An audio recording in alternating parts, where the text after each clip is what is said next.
Baganda bange abeekuumira ku Yugi Updates mbategeeza nti mukola kyamaanyi okwekuumira ku mayengo gano. Mbakulisaayo enkya y'olwaleero mwebale egyo gye mukakkalabya mikwano gyange mmwe abeekuumira ku Yugi Updates TV.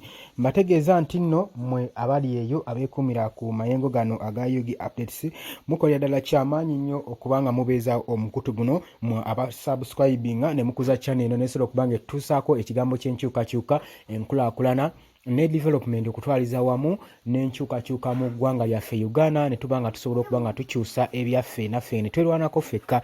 Mwebale nnyo mmwe abasubscribing okulaba nga omukutu guno gutuukira ddala wala nnyo, eddoboozi lino ery'omukutu libe nga lituukira ddala wala nnyo gwe mukwano gwange. Nagambye gwe ali eyo naawe oli omu ku bakongredi ababa nga balwana okulaba nga enkyukakyuka ya Uganda ebeerawo kasita gwe osubscribinga oba okoze kyamaanyi nnyo naawe obeera otaddeko ettaffaali ddene nnyo mu kulwana okulaba nga tukyusa naffe eggwanga lyaffe Uganda gwe mukwano gwange.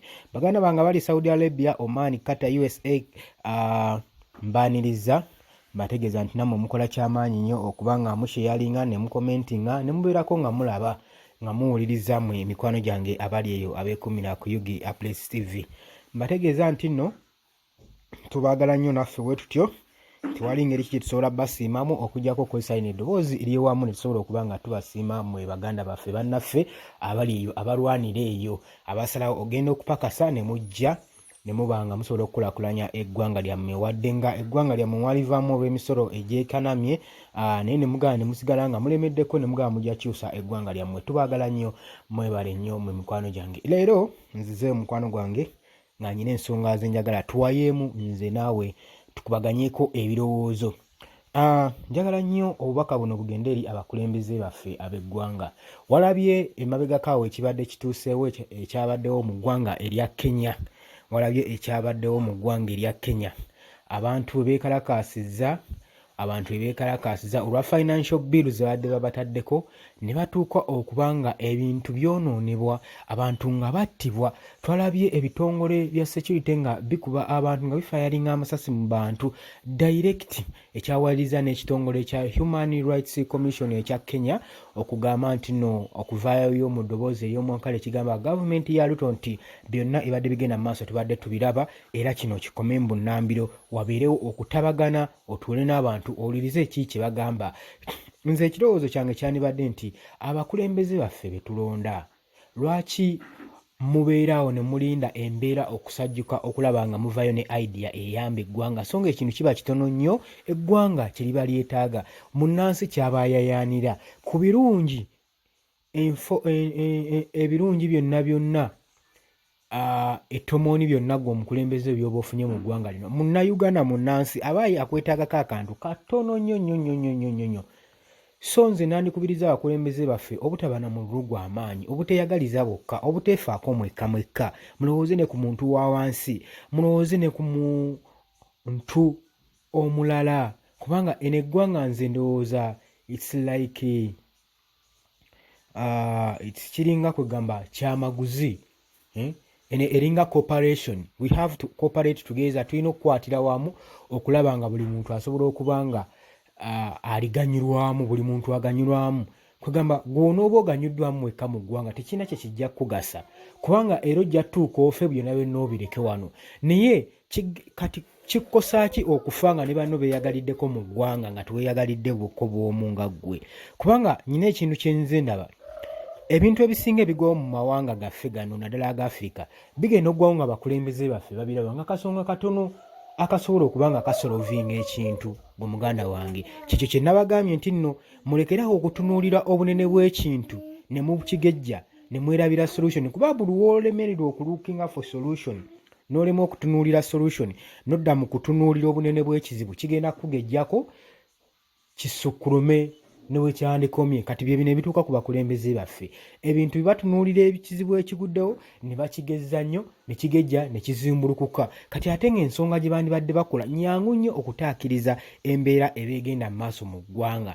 Kati Pulezidenti William Ruto kyewuunyisa nti nno okuba ow'e Kenya, kyewuunyisa okuba nti nno embeera yamaze kubaawo, yamaze kulaba abantu kufa, yalinze bantu kufa, embeera kusajjuka, kwonoona bizimbe, kwonoona bibuga, okulaba nga asalawo kyabadde ayina okusalawo n'agamba nti no nakoze withdraw ku financial bills ne bazijjayo okusobola okulaba nga ataakiriza embeera gwe mukwano gwange ali eyo. Jojuzi nalabyeko n'omukulembeze wa Russia nga asindika obubaka mu ggwanga lino erya Kenya ng'agamba Abarussia bonna abali eyo nga batangira obutagenda mu bibuga nga Nairobi, Eldoret, ebyo ebibuga nti tebiri seefu gye bujjako mu maaso babeere nga babyewalira ddala. Ne babaweereza n'ennamba y'essimu ey'okkubako singa basisinkana obuzibu eyo gye baba batambulidde bakube ku nnamba y'essimu eyo. Kwegamba nga kirabikanga abakulembeze baffe be tusuubira nti no banditufuddeko n'amawanga ag'ebweru bonna nga tebafaayo, nga solution eri emu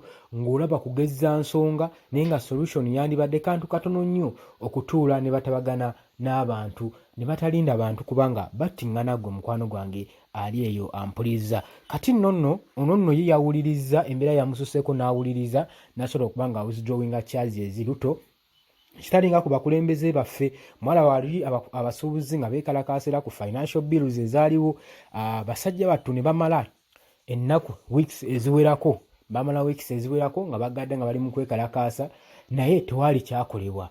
Waakiri abakulembeze baffe ab'omuyingana baleka ggwe munnansi oboneebone paka kuwulira bubi naye nga tebatuukiriza ekyo ky'oba oyagala, so nga kaba kasonga katono nnyo okubanga naawe weesimirako mu ggwanga lyo ggwe muganda wange ampuliriza. So muno mubaka bugende eri abakulembeze baffe temulindanga mbeera kusajjuka. Webanga waliwo solution ng'ogiraba kintu kitono nnyo tekina kye kikukosa, teekawo solution ey'ensonga eggwe munnansi kyeyeetaaga kitono kubeera just bulungi bwokka nakweyagalirako mu nsi ye.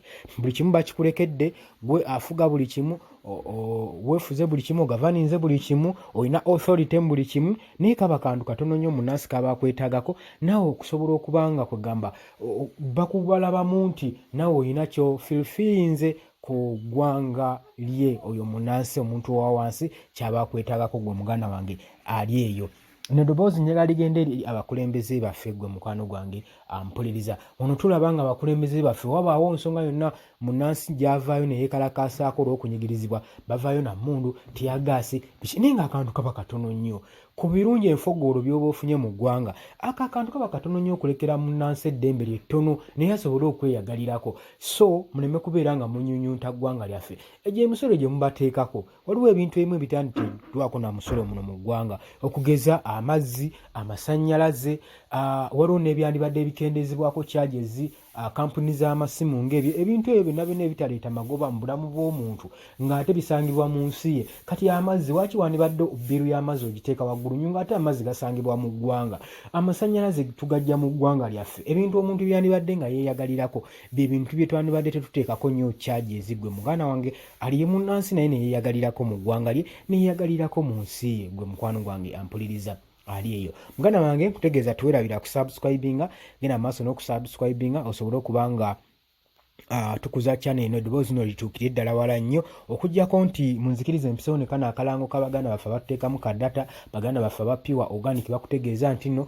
oba olina ekirwadde ekikutawaanya ania, olina pressure, olina ulcers zikumaze bagamba ulcers bazijjanjabira mu nnaku 3 zokka n'oba nga eddembe lyo lizzeewo gwe mukwana wange ampuliriza. Bagambye nti nno olina hepatitis B, olina bizimba bakutegeeza nti no bakubireko ku nooti 771218 nooti 27 ne nooti 7047970708 babayita bapiwa organic bakooneko bajja kubanga obawe ensonga ze bajja kubanga bakuwuliriza ddala bulungi nnyo bakoleko bulungi nnyo. Baganda baffe bano batuteekamu kadata okulaba nga ekigambo ky'enkyukakyuka kitambulira ddala wala nnyo eri gwe muganda wange ampuliriza. Naye kutegeeza tewerabira ku sharinga gwe mukwano gwange, likinga, subscribinga tusobole okuba nga tukuza channel eno. Nagamba ho subscribinga tewerabira kona mu kadaako kajja kuba kakuyambako kuwa notification buli tuba tutaddeko obubaka obw'enkyukakyuka obeere nga gwasooka okuba nga oli updated gwe mukwano gwange eyeekumira ku UG Updates TV.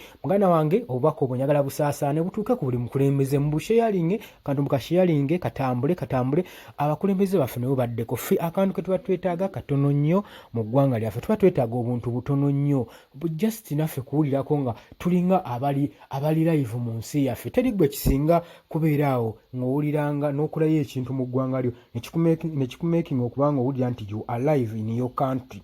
Naye abamu abakulembeze baffe batufiirya ddala ng'abafu mu nsi yaffe. Tuli balamu naye ng'emibiri emyoyo tuli balamu mu mibiri naye ng'emyoyo gyaffe bagiziikadde olw'okunyigizibwa kwe tuliko buli kimu nga batunyigiriza gwe muganda waffe olowooza embeera eno eneekomadde okuggyako ekintu kimu kyokka kati tukyalinako obuyinza gwe mumwa gwaffe eddoboozi lyaffe leka lituuke ewala nnyo leka liwulirwe gwe mukwano gwange ali eyo eyeekuumira ku Yugi Updates TV gwe ali eyo abakulembeze baffe abeewaayo tulwanirira Robert Kyagulanyi Center n'abakulembeze abalala bangi nnyo opposition leaders abagezaako okubeera nga muteekawo embeera ku mbeera ebeeyingiriza omuntu wa wansi mwena mukola kyamaanyi nnyo mbategeeza nti nno temujjanga okwo naye gwe muganda wange yeekumira ku Yugi Updates TV teweerabira kusubscribinga genda maaso n'okusharinga commentinga likinga tusobole okuba nga tunyweza amayengo g'omukutu guno channel eno esobole okuba nga etuusaako ebirungi fokoolo gwe muganda wange ampuliriza webale nnyo